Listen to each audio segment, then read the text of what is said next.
1,00,000 మంది శివభక్తులతో కలిసి మహారుద్రాక్ష పూజలో పాల్గొనండి. వెంటనే కాల్ చేసి మీ పేరును నమోదు చేసుకోండి. నమస్తే రమ్మగారు. నమస్తే జయ. రమ్మగారు, చెప్పుడు మాటలు వినడానికి చాలా ఇంపుగా ఉంటాయి. కొంతమంది విని వదిలేస్తారండి, కానీ కొంతమంది వాటిని పట్టుకొని వేలాడి అసలు ఎందుకు వచ్చింది, ఎక్కడి నుంచి వచ్చింది, సాక్ష్యాలు రుజువులకు కూడా వెళ్ళిపోతూ ఉంటారు. సాక్ష్యాలు రుజువులకు వెళ్తే పర్వాలేదు, నమ్మేస్తే తెలుస్తుంది. నమ్మేసి దాన్ని నిజమని నమ్మి వర్కౌట్ చేసేస్తారు. అవునండి, చాలా కష్టం చేయ వాళ్ళతోటి, చాలా కష్టం. కానీ మన బుద్ధి మన దగ్గర ఉండాలి. ఎందుకు వింటారు చెప్పుడు మాటలు అంటారు, కానీ రమ్మగారు ఒక 10 మాటలు చెప్పినప్పుడు ఒక్కటైనా లోపలికి వెళ్తుంది. అవునా కదా? వినేటప్పుడు అసలు వినొద్దు అని ఎంత అనుకున్నా, ఏం చేసినా వీళ్ళు ఇలాగే చెప్తారన్న ఆలోచన ఉన్నా కూడా ఒక 10, 15 విన్నారనుకోండి, ఒక్కటైనా మనల్ని ఆలోచింపచేసే విధంగా ఉంటాయి. అవును, చెప్పేవాళ్ళు తప్ప వినేవాళ్ళు తప్ప అండి. ఎప్పుడు వినేవాళ్ళదే తప్పు చేయ. అంతే.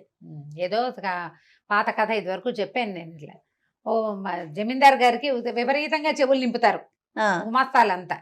ఆయన వచ్చి ఓ రోజు ఆఖరి గుమాస్తాని అడుగుతాడు, కాసుకెళ్ళి చెప్పేవాళ్ళని ఏం చేయాలంటే వినేవాడి చెవులు తెగ్గొస్తే సరే అని చెప్పాడు ఆయన. వినేవాడిది ఎప్పుడు తప్పు. నువ్వు విని ఏంటో ఈ మాటలను ఎందుకు మాట్లాడతారో అని అనుకోకుండా దాని మీద వర్కౌట్ చేయటం, దాని మీదే వర్కౌట్ చేసి జీవితాలు సర్వనాశనం చేసేసుకుంటారు జయ. చాలామంది ఉన్నారు ఇప్పటికీ కూడా. చెప్పేవాడు ఒక విషయం తెలియంగానే మనకు తెలియదు కదా, ఒక విషయమే కదా మనకు తెలిసింది, ఎందుకులే అనుకోకుండా వీళ్ళు వర్కౌట్ చేసి ఓ పెద్ద సినిమాకి సీన్ క్రియేట్ చేసి ఇంకోటికి తెలియజేయటం. చెప్పేవాడు చెప్తూనే ఉంటాడు జయ కదా. ఇప్పుడు ఏదో విషయం విన్నాం, ఫలానా ప్రొడ్యూసరు డైరెక్టరో ఎవరో ఒక హీరోయిన్ తోటి వివాహమో ఇంకోటో అసలు అది నిజం కాదు, ఏం కాదు, ఏదో ఒక వార్త చదువుతాం. వీళ్ళిద్దరు పెళ్లి చేసుకున్నారని నేను ఫిక్స్ అయిపోతా. తర్వాత నీకు చెప్తా వాళ్ళ పెళ్లి అని. పిల్లలను తీసుకెళ్తా, పిల్లలు కూడా ఉన్నారంటే అంట. వాళ్ళ పెళ్లి ఎప్పుడో అయిపోయిందంటే 2-3 ఏళ్ళు అయితే పిల్లలు ఉండరు. ఆటోమేటిక్ గా 3వ వాళ్ళు ఇంకోటి డెవలప్ చేస్తారు. ఇప్పుడు ఎవరో ప్రొడ్యూసరు, ఏదో యాక్టరు, ఏదో మోడలు, వేరే కదా. మన సొంత విషయాల మీదకి వస్తే ఈ చెప్పుడు మాటలు చాలా ఇబ్బంది పెడతాయి, మనకి బాధ అనిపించేస్తాయి. అదే మనకు బాధే కాదు జయ, మనం వర్కౌట్ చేయటం మొదలు పెడితే జీవితాలు సర్వనాశనం అయిపోతాయి. కాదు రమ్మగారు, విని వదిలేయటం కాకుండా వర్కౌట్ దాకా వెళ్ళిపోతారా రమ్మగారు? ఎందుకు వెళ్ళరు? వెళ్తారు.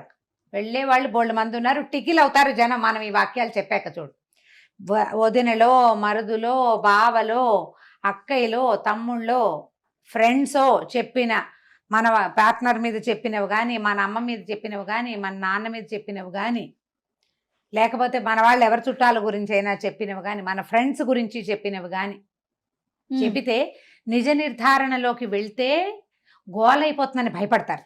అందుకని నిజ నిర్ధారణకి వెళ్ళరు, అది మనసులో పెట్టుకుంటారు.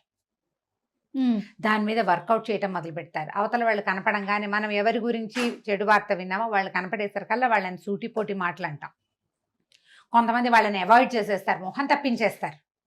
అవును రమ్మగారు, మన ఇద్దరు ఫ్రెండ్స్ లో ప్రాబ్లం రాగానే 3వ వాళ్ళు కూడా మనతో మాట్లాడడం మానేస్తారు.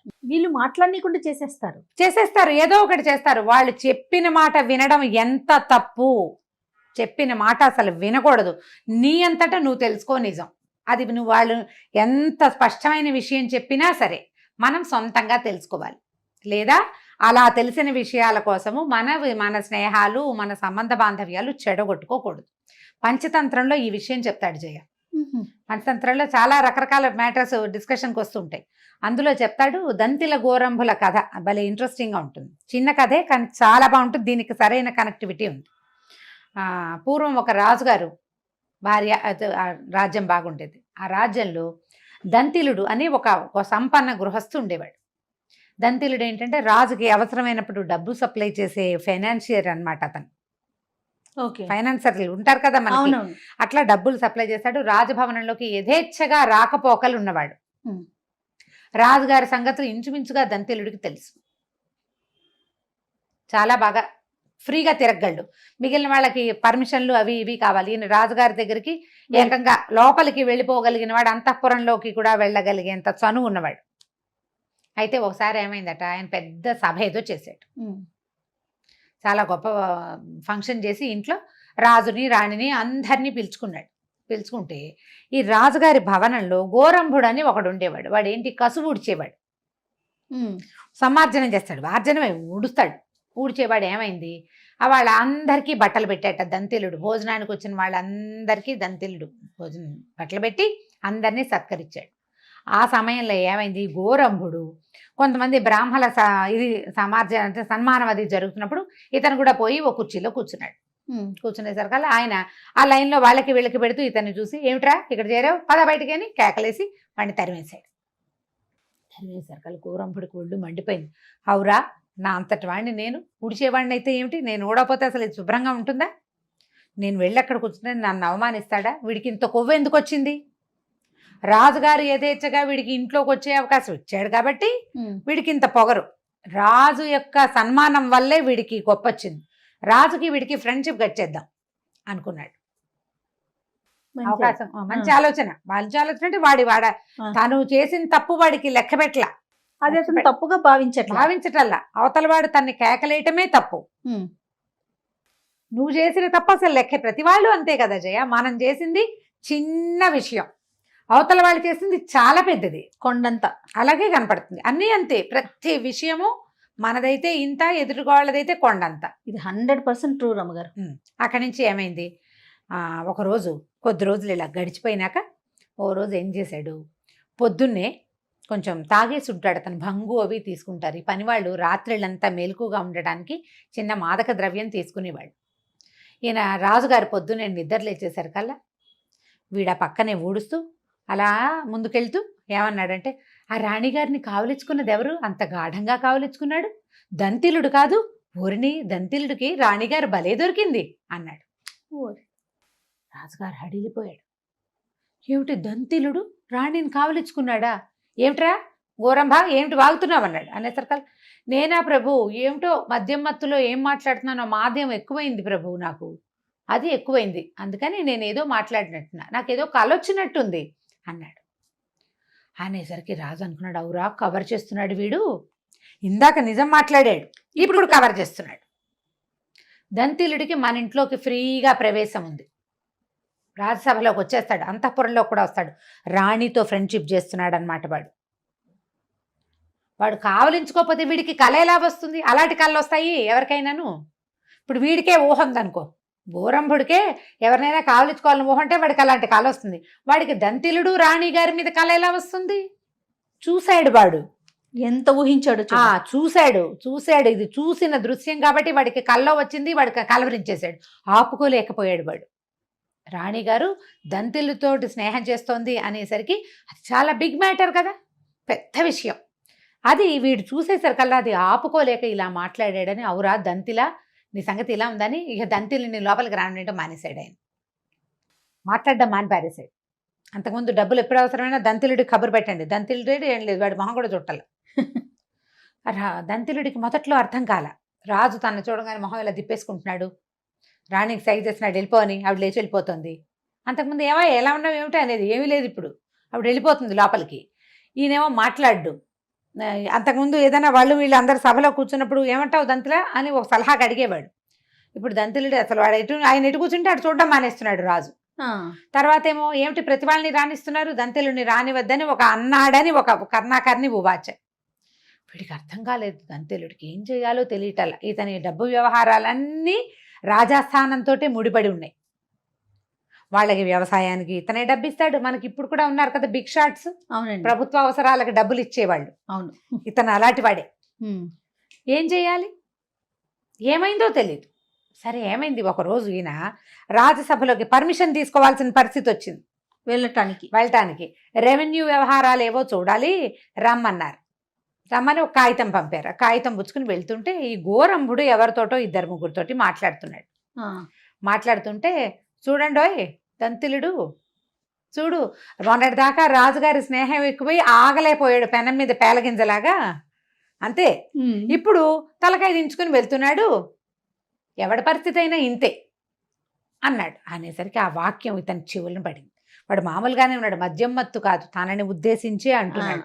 అప్పుడు ఈ దంతులుడికి స్ట్రైక్ అయింది, అరే వీడు కానీ ఏమైనా రాజు దగ్గర వర్కౌట్ చేశాడా, నేను అవాళ్ళ వీడిని కేకలేసా, గుర్తొచ్చింది మొత్తం, గుర్తొచ్చింది, నేను వీడిని అన్నాను, అందుకే వీడు ఏదైనా వర్కౌట్ చేశాడేమో. ఎందుకంటే వీడు రోజు కసువులు ఊడడానికి అంతఃపురంలోకి వెళ్ళేవాడు, అంతఃపురంలోకి అందరినీ రానివారు పని వాళ్ళని. అవును, కొంతమంది నమ్మకస్తులు, అలవాటైన వాళ్ళు, చిన్నతనం నుంచి తరతరాలుగా. పెరిగిన వాళ్ళు. వీడు చిన్నతనం తల్లి దాసి అనుకో, ఆ దాసి దాని కొడుకు చిన్నప్పటి నుంచి అక్కడే తిరుగుతాడు, అవును. అలాంటి వాళ్ళనే పెట్టుకుంటారు. ఈ గోరంభుడు అలాంటి వాడు. ఉమ్. అప్పుడు ఈయన ఏం చేశాడంటే గబుక్కను గోరంభుడి దగ్గరికి వెళ్ళి, ఏమో ఈ గోరంభ, నువ్వు వాళ్ళ మా ఇంట్లో ఫంక్షన్ రోజున నువ్వు బ్రాహ్మణ సమారాధనలోకి వచ్చేసావురా, అని చేత నేను నిన్ను మరి అలా అనాల్సి వచ్చింది. సన్మానించలేకపోయాను, నేను నిన్ను కేకలేయాల్సి వచ్చింది అని చెప్పి నీ కోసం వాళ్ళ బట్టలు తీసి పెట్టాను, నువ్వు వస్తావని. ఈ ఈ బ్రాహ్మణ సమారాధనలోకి నువ్వు రావడం వల్ల నేను నిన్ను కేకలేయటం వల్ల బట్టలు ఇవ్వలేకపోయాను. ఇదిగో అని చక్కగా మల్లెపువ్వులాగా ఉన్న ఒక బంగారు జరీ నేసిన ధవతల జంట ఎత్తి వాడి చేతిలో పెట్టాడు. పెట్టేసరికి పెట్టి, ఏమిటోనో ఈ రాజుకి నాకు స్నేహం చెడిపోయింది, ఇదివరకు అట్లాగా ఇక్కడికి రాలేకపోతున్నాను, చాలా సమస్యలుగా ఉన్నాయంటే, అవి ఏముందండి, ఇంత చక్కటి పంచెల జత నా చేతిలో పెట్టారు, దూది పింజల్లాగా ఎగిరిపోతాయి చూడండి, మీ దానమే మీకు మళ్ళీ ఇదంతా నేనే చేశాను అనలా వాడు తెలివి. చూడండి, మీరు ఇంత గొప్ప దానం చేశారు, మీ తప్పు మీరు తెలుసుకున్నారు, అలాగే రాజు కూడా తన తప్పు తను తెలుసుకుంటాడు, ఇదేముంది దూది పింజలాగా తేలిపోతుంది చూడండి అన్నాడు. బట్టలు ఇచ్చాడా. మర్నాడు పొద్దున వీడు మళ్ళీ మద్యం మత్తులో గుమ్మాలు ఊడుస్తున్నాడు.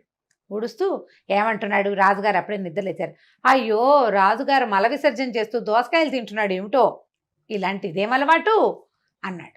అనేసరికి ములికి పడ్డాడు, ఏమిటి వీడి మొహం మండా ఇలాంటి మాటలు చెప్తున్నాడు అదే, ఒరే గోరభా ఏమిట్రా వాగుతున్నావు అని గట్టిగా కేకేశాడు. అనేసరికల్లా అన్నాడు, నేనా నా మద్యం మత్తు ప్రభువు, నేనేం మాట్లాడుతున్నానో నాకు తెలియదు, ఏవో కళ్ళు వస్తూ ఉంటాయి నాకు అన్నాడు. అనేసరికి రాజు ఆశ్చర్యపోయాడు. ఇప్పుడు కిందటిసారి వీడు ఒక వాక్యం వాగాడు, వీడు చూసే ఉంటాడు అందుకే అన్నాడు అని భావించాను నేను, కానీ ఎలా చూస్తాడు, నేను మల విసర్జన చేయటం ఏమిటి, అది వీడు చూడడం ఏమిటి, తర్వాత దోసకాయలు తినటం ఏమిటి, నా బతుకులో అట్లాంటిది లేనే లేదు ఏనాడు అంటే వీడేం చూడలా, వీడికేమో వెర్రిమొర్రి ఊహలు వస్తాయి, వాటిని నమ్మేస్తున్నాను, వాటి వాగుతాడు బయటికి, వాటికి అతి వాగుడు వాగుతూ ఉంటాడు, వీడు వాగుడికి అసలు మనం ఇదే ఇవ్వక్కర్లేదు పోనీ అని చెప్పి అక్కడి నుంచి, ఒరే గోరంబ మళ్ళీ నువ్వు మద్యం మత్తెక్కి వాకిట్లో తిరిగినా మాట్లాడినా పీక నులివేస్తాను నీదని చెప్పాడు. అలాగే ప్రభు అని గోరంభుడు వెళ్ళిపోయాడు. అప్పుడు ఈయన అనుకున్నాడు, పాపం దంతిలుడు ఏం చేసి ఉండడు, చాలా మంచివాడు, సోదరి సమానంగా చూస్తాడు రాణిని. చూసారు, మనకి ఎన్నేళ్ల నుంచో మనకి నమ్మకస్తుడు, అసలు రాజస్థానం నడుస్తుందంటే దంతిలుడిదే డబ్బంతాను, అతన్ని ఇలా చేయకూడదని దంతిలుడి కబురు చేయండిరా అని దంతిలుడి కబురు చేశాడు. దంతిలుడు మామూలుగా వచ్చాడు, ఆశ్చర్యపోయాడు, ఓరిని ఎలా సెట్ అయిపోయింది, 4 రోజులు తిరిగేసరికి అంతా నార్మల్ అయిపోయింది, ఎలా అంటే అంతే. ఇప్పుడు చూడు ఏ మాటల ప్రభావంతో రాజు యాక్ట్ చేశాడు, ఆయన విన్న వాక్యం ఎంత, చేసే ఉంటారు అయ్యే ఉంటుంది. పదునైన మాటలు కదా రమ్మగారు, మనసుని గుచ్చేసినాయి. అంటే జయ ఎలాగ తెలుసా, ఆడవాళ్ళ మీద నమ్మకం లేదనుకో, స్నేహితుల మీద నమ్మకం లేదనుకో, వాళ్ళకి ఎప్పుడో ఎవరి భార్యో ఎవరినో మోసం చేసిన సంఘటనలు వినుంటారు, కాబట్టి భార్యలు మోసం చేస్తారని ఒక చుక్క లోపల ఎక్కడో ఉంటుంది బ్రెయిన్లో, లేదా ఎవడిదో స్నేహితుడు ఎవరినో మోసం చేస్తాడు, అది కూడా ఒక డ్రాప్ ఉంటుంది. అలాంటి డ్రాపులు ఉన్న వాళ్ళు ఇలా ఏదైనా ఒక మాట వినగానే ఈ డ్రాప్ని పెద్ద సముద్రాన్ని చేస్తారు. అవునండి, నమ్మకం ఉన్నవాడు ఉంటాడు చూడు, స్నేహితులు మోసం చేయరు, భార్య అంటే భగవంతుడు ఇచ్చిన స్నేహితురాలు, అది నాతోటే పుట్టి నాతోటే పెరిగి నాతోటే బతికి నాతోటే చచ్చిపోతుంది అని నమ్ముతారు కొంతమంది. వాళ్ళకి నువ్వు ఏం చెప్పినా నమ్మరు, నిజంగా పెళ్ళాం మంచిది కాకపోయినా వీడు నమ్మడు. నమ్మడు. అవును, మనలో ఉంటాయి చెప్పుడు మాటలు, చెప్పే వాళ్ళది అసలు తప్పే కాదు, వినడమే తప్పు. వాళ్ళు ఏదో వాగుతారు, నోటి జిల అంతే, నాలుక ఉంటుంది, ఆ దురద తీట తీర్చుకోవడానికి వాగేస్తారు. ఆ తీటని నువ్వు నీ బుర్రకి ఎక్కించుకోకూడదు, మనం మార్చుకోవాలి కదా. మనం ఏమనుకోవాలి, వీడేదో వాగుతాడు, వీడు బుద్ధి లేదు, వాడు వెధవాని నమ్మాలి నువ్వు మొదట. అప్పుడప్పుడు నిజాలు ఉంటాయి, వీటిలలో ఎక్కువగా అబద్ధాలే ఉంటాయి, ఎందుకంటే జనరల్గా ఇలాంటి మాటలు పోగు చేసుకొచ్చేవిగా ఉంటాయి.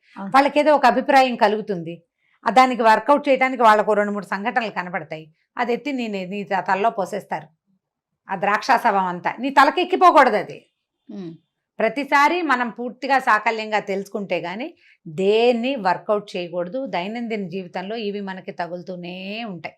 అవునండి, జాగ్రత్తగా ఉండాలి అంతే.